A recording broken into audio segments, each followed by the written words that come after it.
की कथा अमृत में आपका स्वागत है। आज की कथा है भगवान की चित्रकूट लीला। यह भगवान के लीलाओं में सबसे मधुर लीला है। आइए हम लोग इस लीला को शुरुआत करने के पहले भगवान की प्रार्थना करते हैं। चित्रिकूटालयम रामेम इंदिरा आनंदे मंदिरम वंदे च परमानंदम भक्तानाम अभयप्रदम। चित्रकूट में निवास करने वाले भगवती लक्ष्मी माता सीता के आनंद निकेतन और भक्तों को अभय देने वाले परमानंद स्वरूप भगवान श्री रामचंद्र जी को हम सब लोग नमस्कार करते हैं।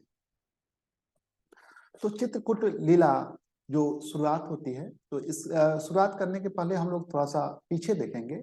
जब भगवान श्री रामचंद्र जी, लक्ष्मण जी और माता सीता के साथ प्रयागराज भारद्वाज मुनि के आश्रम पे पहुंचते हैं।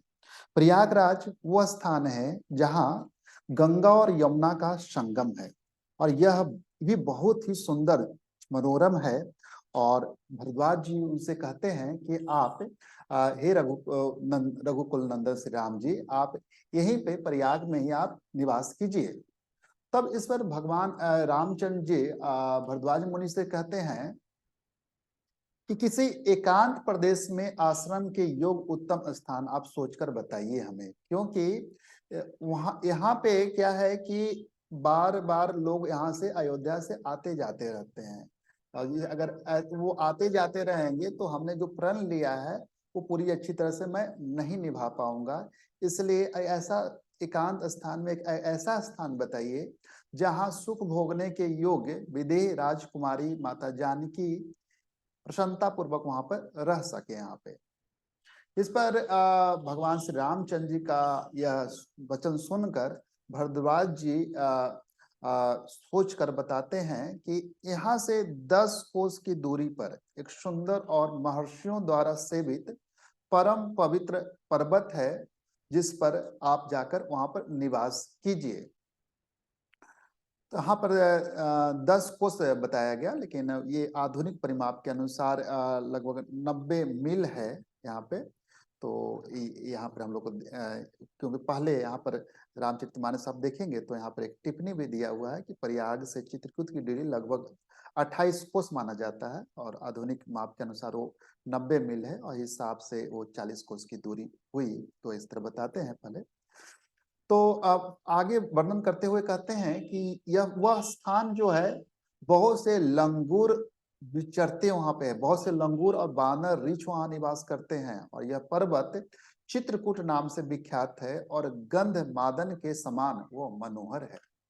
जब मनुष्य चित्रकूट के शिखरों का दर्शन कर लेता है तब कल्याणकारी पुण्य कर्मों का फल पा लेता है और कभी पाप में मन नहीं लगता है। वहां बहुत से ऋषि मुनि वहां पर तपस्या करते हैं और उनके तपस्या द्वारा सैकड़ों वर्षों तक वहां पर क्रिया करके वो स्वर्गलोक वो चले जाते हैं। उसी पर्वत को श्री रघुकुल नंदन जी श्री राम जी को सजेस्ट करते हैं, सलाह देते हैं कि उस एकांत स्थान आपके लिए सुखद मैं मानता हूं। आप वहां वनवास के उद्देश्य से और ये भी कहते हैं कि आप अगर वहां जाइए, लेकिन अगर आप ये स्थान भी आपके लिए बहुत उत्तम है। तो ऐसा कहकर भरद्वाज जी भगवान का बहुत ही स्वागत करते हैं वहां पे। और उसके बाद भगवान वहां पे चूंकि काफी लंबी यात्रा करके आए हैं तो काफी परिश्रम से वो थक गए हैं और यहाँ पर वो सुखपूर्वक लक्ष्मण और माता सीता के साथ वहां पर रात्रि व्यतीत करते हैं। और तदंतर सुबह होने पर भरद्वाज मुनि उनको बताते हैं भरद्वाज चित्रकूट के बारे में और बताते हैं। कहते हैं कि महाबली श्री राम, तुम मधुर फल फूल से संपन्न चित्रकूट पर्वत पर जाओ, मैं उसी को तुम्हारे लिए उपयुक्त निवास स्थान मानता हूँ। और बहुत ही सुंदर व्याख्या करते हैं, मतलब वर्णन करते हैं चित्रकूट का कि वह सुविख्यात चित्रकूट पर्वत नाना प्रकार के वृक्षों से हरा भरा है। वहां बहुत से किन्नर और सर्प निवास करते हैं। मोरों के कलरवों से वह और भी रमणीय प्रतीत होता है। बहुत से गजराज मतलब हाथी उस पर्वत पर सेवन करते हैं और तुम वहीं चले जाओ। वह पर्वत परम पवित्र, रमणीय तथा बहुसंख्यक फल फूलों से संपन्न है। झुंड के झुंड हाथी और हिरन वन के भीतर विचरते रहते हैं रघुनंदन। तुम उन सब को प्रत्यक्ष देखोगे।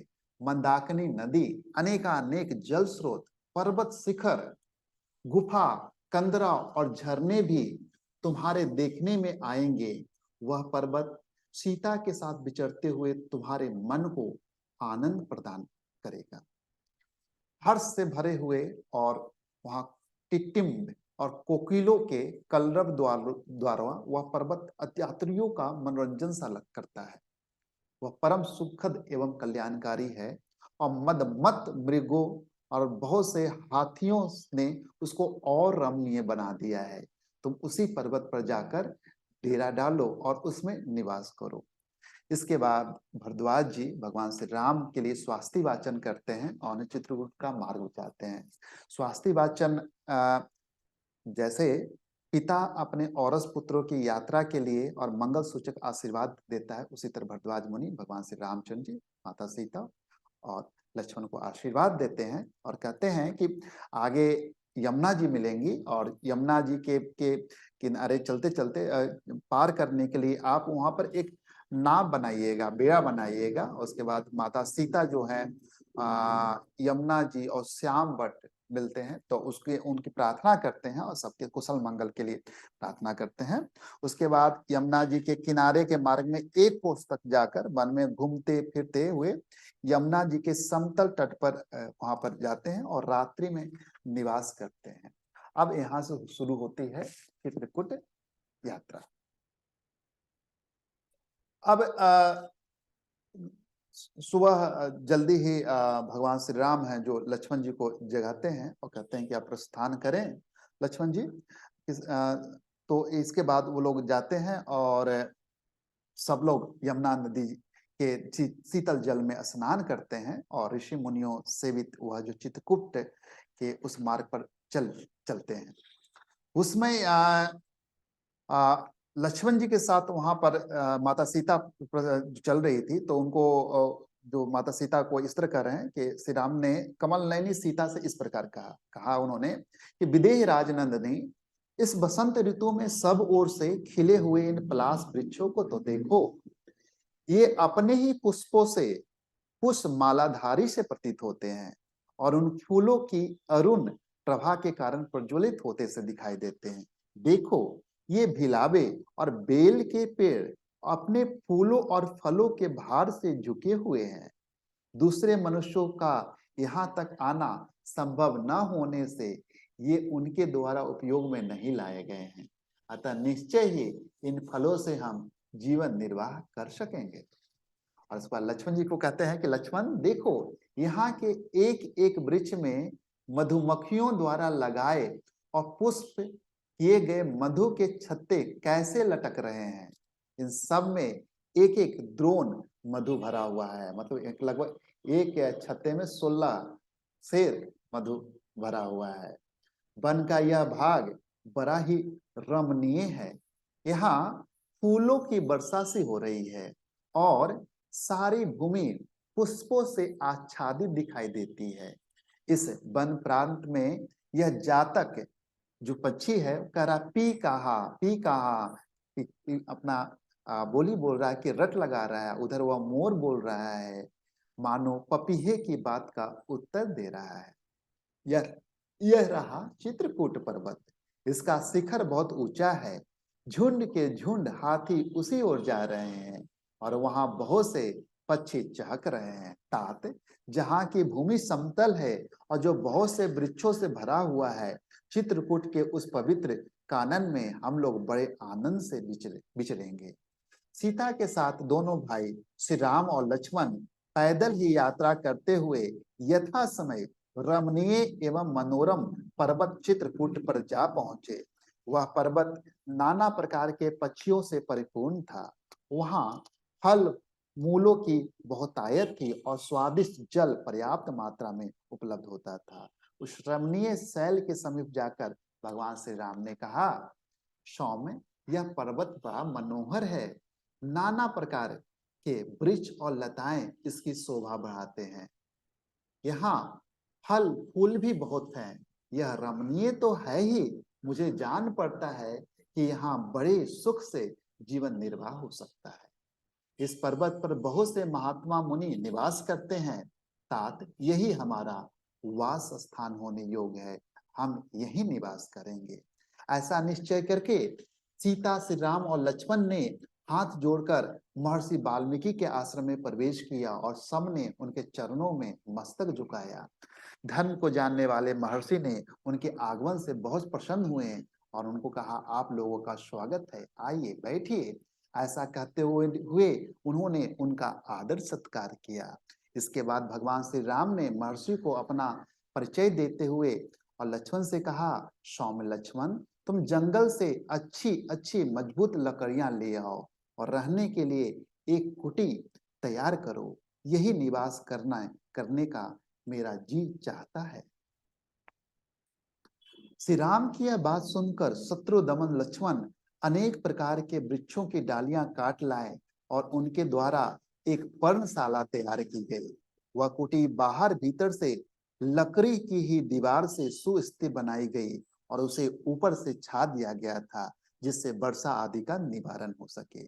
वह देखने में बड़ी सुंदर लगती थी। उसे तैयार हुए देख एकाग्रचित्त होकर अपनी बात सुनने वाले लक्ष्मण से श्री राम ने इस प्रकार कहा, सुमित्रा कुमार, इस गज कंद का गुदा लेकर उसी के पर्णशाला के अधिष्ठाता देवताओं का पूजन करेंगे, क्योंकि दीर्घ जीवन की इच्छा करने वाले पुरुषों को वास्तु शांति अवश्य करनी चाहिए। इस प्रकार वहां पर भगवान ने गृह प्रवेश किया और सारे स्तुति वाचन करने के साथ वहां भगवान वहां पर प्रवेश करते हैं, उस कुटी में प्रवेश करते हैं। तो यहाँ पर वर्णन आता है कि नदी में विधि पूर्वक स्नान करके गायत्री आदि मंत्रों का जप करने के अनंतर भगवान राम ने पंचसूना आदि दोषों को शांत के लिए वहां पर उत्तम बलि में से बलि कर्म संपन्न किया। उसके बाद रघुनाथ जी ने अपनी छोटी सी कुटी के अनुरूप ही वेद स्थली, आठों दिक्पालों के लिए बलि समर्पण के स्थानों, चैत्य गणेश आदि के स्थान तथा आयतनों विष्णु आदि देवों का स्थान का निर्माण एवं स्थापना किया। वह मनोहर कुटी उपयुक्त स्थान पर बनी थी। उसे वृक्षों के पत्तों से छाया गया था और उसके भीतर प्रचंड वायु से बचने का पूरा प्रबंध था। सीता, लक्ष्मण और श्री राम सबने एक साथ उसमें निवास के लिए प्रस्थान किया, ठीक वैसे ही जैसे देवलोक सुधर्मा सभा में प्रवेश करते हैं। चित्रकूट पर्वत बड़ा ही रमणीय था। वहां उत्तम तीर्थ स्थान, सीढ़ी और घाटों से सुशोभित माल्यवती मंदाकिनी नदी बह रही थी, जिसका बहुत से पशु पक्षी सेवन करते थे। उस पर्वत और नदी का सानिध्य पाकर से रामचंद्र जी को बड़ा हर्ष और आनंद हुआ। वे नगर दूर वन में आने के कारण होने वाले कष्ट को वहां पर भगवान भूल गए। तो इस प्रकार यह चित्रकूट लीला है भगवान का, जो अति मनोहर और सुंदर लीला है। इसका पाठ जरूर करें। एक बार बोलेंगे, श्री सीता राम लक्ष्मण हनुमान की जय। हरे कृष्ण।